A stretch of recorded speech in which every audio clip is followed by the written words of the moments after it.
This is a simple video that Ms. Johnson has put together for my sixth grade art students, just to kind of give you an idea of some really important things that will help you to be successful as you work through this semester and second semester in sixth grade art. So there are several really important parts to being successful, just like in any class. Um, so I'm going to go through these really quickly and list them, and then we're going to break them down and go through them kind of specifically and show you in the OMS exactly where some of these are located. So the first thing that you need to do is to check out the art announcements in the OMS.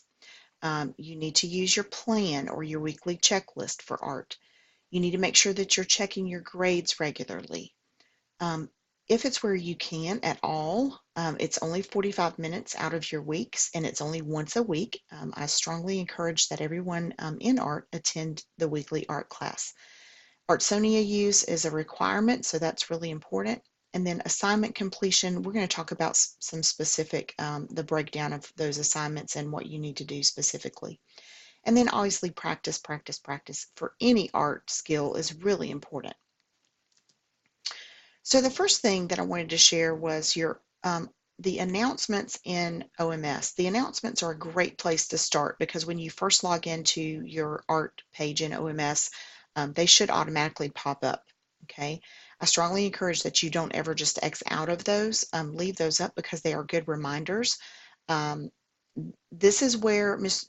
J will post important updates or information concerning our class. So this is a good place to go to see. I've even been trying to post our weekly checklist there. So I wanted to show you this. This is a student view, and you can see here that today I posted a little activity that we're going to do in class called No 10. But you can see here's the weekly checklist. I did go ahead and remove last week's weekly checklist, but it still should be on yours. There are announcements about Art Open Office.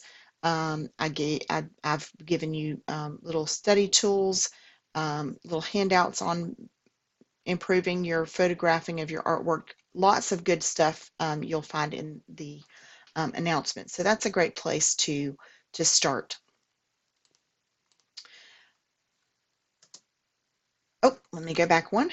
Okay, the second thing is the plan or the weekly checklist. And I wanted to point this out.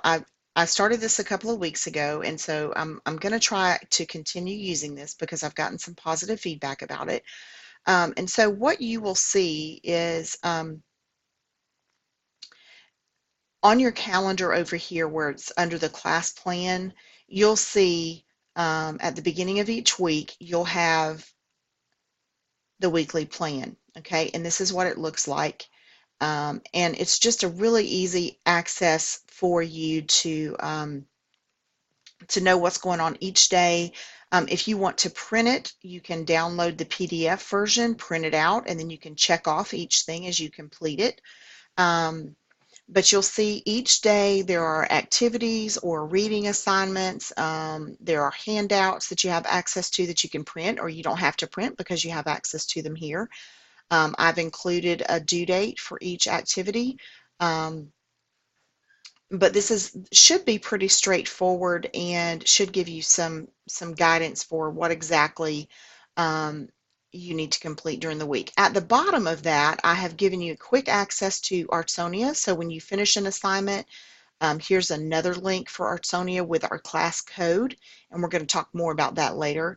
This is a link to all of the handouts from any of the weekly plans. We will just continue to build. That's just a listing of everything that you have access to. And then I also included, because I keep getting some photographs in Artsonia that are just not good quality, I did go ahead and include that photographing your artwork handout that I created to kind of help you take better photographs.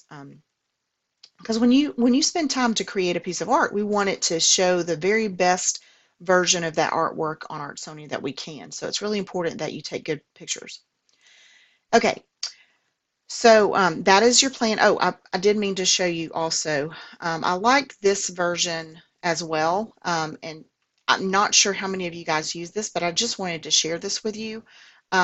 If you go up to the top and click on Plan, I actually like this because this shows you, and I have mine set up for the week, but this shows you all classes. So like if I wanted to include um, my English class, or if I wanted to include social studies or science or math, whatever, all of those can be included right there. Now, you're not going to see those on mine because these are my classes, but you should see all of those on your class. You can set it up to do each day so that you have assignments for each day. You can do it by the week or by the month. I prefer the week. I think the month is a little bit too much, and I think the day is a little bit too narrow. I like to look at kind of the whole week. So you can see yesterday you should have taken the 2.02 shape and form quiz.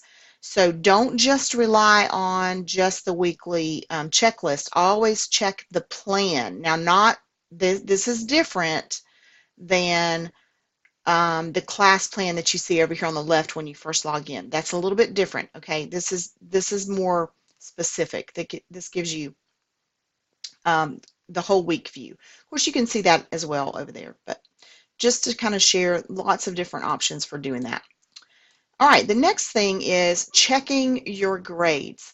This is a quick and easy way to see what is due or is past due or overdue, as well as what you have successfully completed already or what you are missing. So I want to make sure everybody, and I have sent out a handout for this as well. But I wanted to make sure that everyone knows where to go. All you have to do is click up here where it says grades. And that's going to pull up everything that we've completed so far. And yours, now this is just a dummy account, so this is not a real account, but you should have grades. And you can also see underneath each thing that we've already completed, you should see directions, you should see links for how to quickly get to that. If you're missing something, these links down here are going to take you directly to that, so you don't have to go back into the content or to your plan and dig around. I've tried to make sure that everything that you need is right there underneath the assignment so that you know exactly where to go and what you're supposed to be doing in order to complete that. Now, if you have taken quizzes and you didn't do well on those, you know, I've tried to put notes in there that say, you know, review your notes on shape and form before completing the quiz. If you don't score 100, retake it until you do, and this takes you right back to the quiz. So this is very helpful, and I've had lots of questions come in through email about, Ms. Johnson, I see that I have a C and I don't understand why, or I have an F, I don't understand how I have that grade.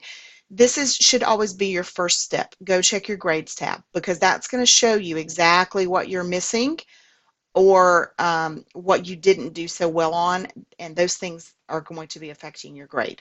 So very important to check that. The next thing is our weekly art class. It is only 45 minutes. Of course, sometimes we do stay until 4 o'clock because I'm always eager to hang out as long as I possibly can. So if there are students that are wanting to hang out, unless I have something really important that I have to get to, I'm always hanging out with students because I love it. But this is a great place to share your artwork, to meet classmates and see their work, to learn new techniques or skills, to review important material that maybe you missed or you didn't really understand. It's a great time to get assistance on assignments or to ask questions. And even though it is considered optional, you are not required to attend. I honestly can't imagine why you would sign up for an art class and then not want to attend the single class that there is in the week. So it is strongly encouraged. It's just a great place to come and have the interaction and share and get excited about what we're doing in art.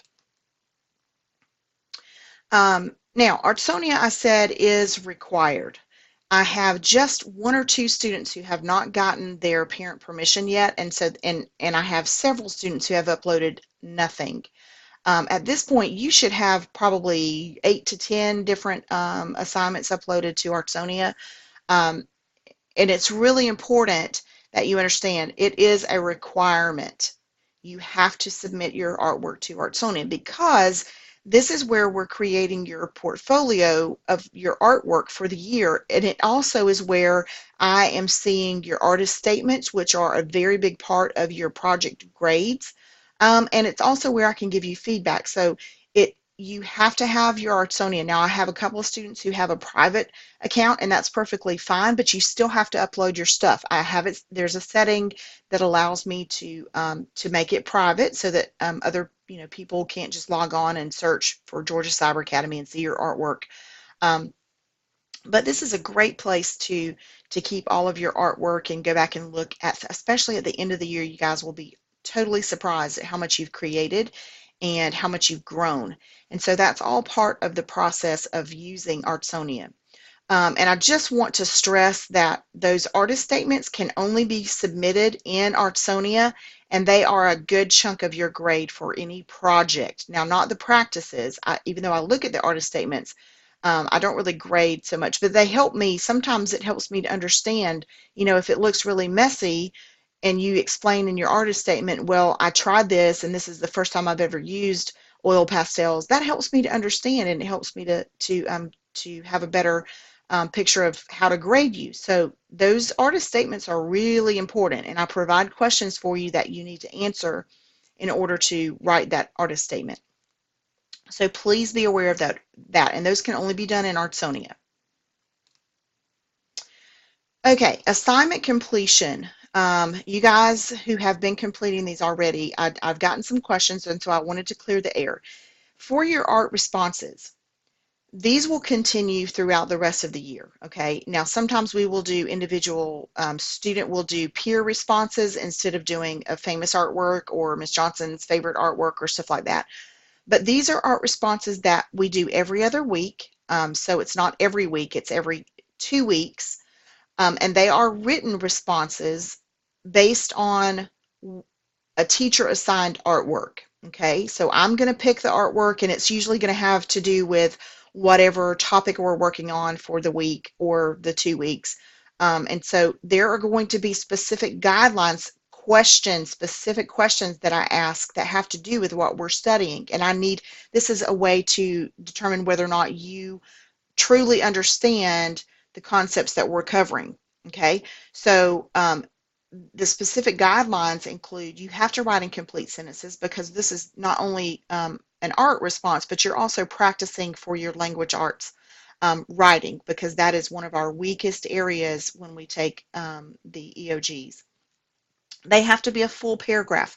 At the beginning, I didn't start off with a full paragraph, but now you guys are getting into the rhythm, and so you should be able to write a full paragraph using your responses to my questions.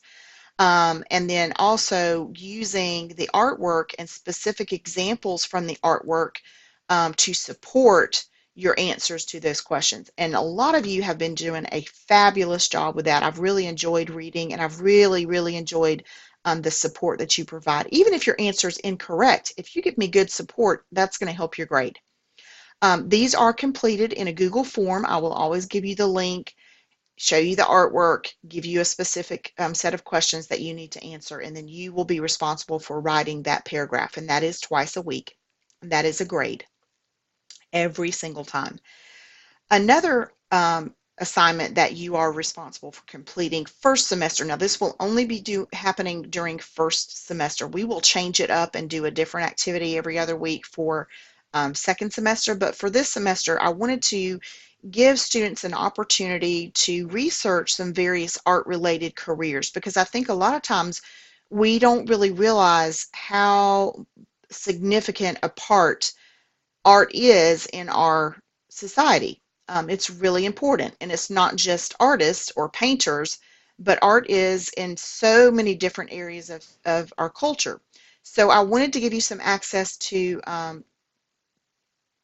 that wonderful resource of the Art Career Project online, and let you just do some research. The questions are on a handout. It's the same handout each week, and now there has been some confusion about I've had lots of students try to submit the same research from the first one. You cannot do that. You have to research a new and different career each assignment, okay? At this point, we are this week we're on career exploration number 3. So you should have already done or completed 2 research into 2 different careers. So this is pretty much a completion. I do look at every single answer. I've had lots of students who are not selecting answers correctly for numbers 1 and 6. And so you do lose a point for that. That does knock you down to a 90 automatically if you're not selecting those answers. And it's just a drop box that is a drop down arrow that you select, and you have to make sure that that is selected when you save so that it pulls up when I open up your document. These are submitted in the OMS in the Dropbox, and I wanted to take a second and just show you guys where exactly that is. So whenever you go to submit your assignment for your career exploration, you're going to go to Assignments. You're going to click on Tools up at the top of your screen, select Assignments, and then you will see the different drop boxes. So there is a drop box for Career Exploration 1, Career Exploration 2, Career Exploration 3. And all you have to do is click on that link. You'll scroll all the way down, click Add a File, and this is after you've completed the handout and you have responded and you've saved it. Then you'll click on Computer and go find your document. You'll click on it, and then once it's pulled in, you will click Submit. That's all you have to do, and then I'll grade it. For the art responses, we'll just go to one for last week because there was one at the beginning of the week last week in your weekly checklist. So I'm going to pull that up, and you'll see what that looks like. And it's really easy. It's just a matter of making sure that you go in and answer incomplete sentences, and you follow directions. Okay, so I'm going to click that link, and it's going to take me to a Google form, and you'll see this was the art assignment for last week. It was a contour drawing, and you simply had to answer the questions. Okay, so just make sure that when you do these, the questions are always going to be different because remember they're going to apply to whatever we're covering for the week. So make sure that you read the questions and you respond to those questions. Okay, now to another set of assignments. Oh, let me go back one. Oh wait, it didn't do. Wait a minute, what happened? So I thought I had another slide, but apparently I don't. So the other things that you need to focus on are for assignment completion are your online OMS quizzes and tests. It's really important to make sure that you know that you can take those as many times as you need to for the quizzes. The tests, you only have 2 attempts, but you can take the quizzes as many times as you need to get that 100. So there's really no excuse for you having a failing grade for a quiz. The other thing is your art projects. Those are a big chunk of your grade, and I always use a rubric to grade the actual project. So far we've only had the Ball About Me project, your self-portrait, and the color scheme project. I was going to turn the landscape with forms into a project, but I chose to not do that. So we will not have a project until after Thanksgiving. So right now you only have 3. Those are always graded with a rubric, and I'm always looking at your artist statement. That's a big part of the grade. So just so that you know that. Okay, and then the last thing is practicing. Oh, and one thing I forgot to mention in the assignment completion, you're always going to have some kind of practice assignment, some sketching, or in your sketchbook, something to draw, or practicing mixing colors, anything like that. Practice is so important. Every artist, from the worst to the greatest, must practice to improve his or her skill. And so it's really important that you complete those practice activities. When you have assignments in your weekly checklist, those are pretty much a completion grade. As long as you follow the directions, you're getting a grade. So it's really important to practice. Hopefully this is helpful, and this will help you to be a better art student if you follow the directions. And I'm looking forward to seeing some improvement and some A's before we reach the end of the semester. Thank you so much.